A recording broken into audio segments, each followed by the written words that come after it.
Mr. Speaker, I rise because we are at the crossroads of a constitutional crisis. And while I represent and fight for tens of thousands of federal workers and contractors in my district, this affects every single American.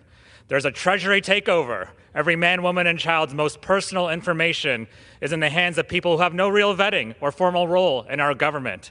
And they have control of the federal government payment systems. They could now decide which programs, projects, and contractors get funded. That is unconstitutional.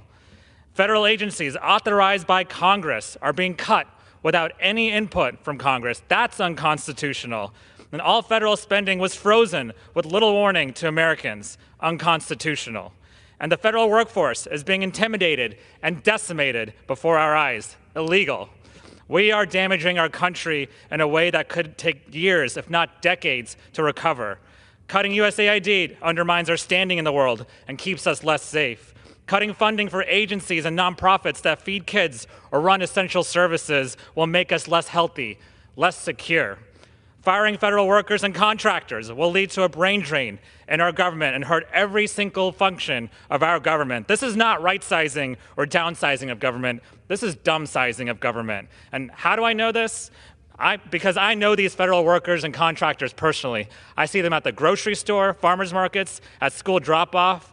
They take an oath to our country to keep our government running and, most importantly, keep us safe. And they often take lower salaries out of a sense of duty to their federal citizens.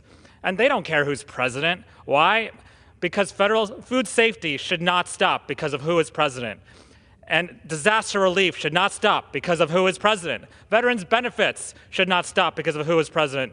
Federal workers make America work. They make America great.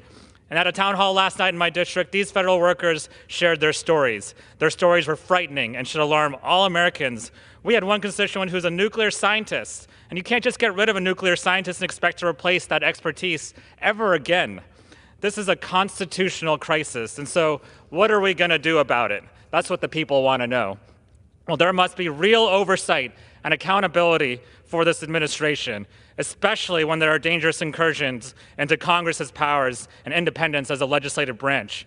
We must introduce legislation, hold hearings, speak out, and do everything possible to make sure that this stops. And I will be introducing legislation to protect federal workers, prevent unnecessary agency relocations, and stop unconstitutional actions that undermine our democracy and the separation of powers. And if you're a citizen listening at home, know that your voice matters. When you spoke up about the federal freeze, they backed down. So speak out, use your voice, and push back, because the time for action is now. So join me. Thank you, Mr. Speaker. I yield back. The chair now recognizes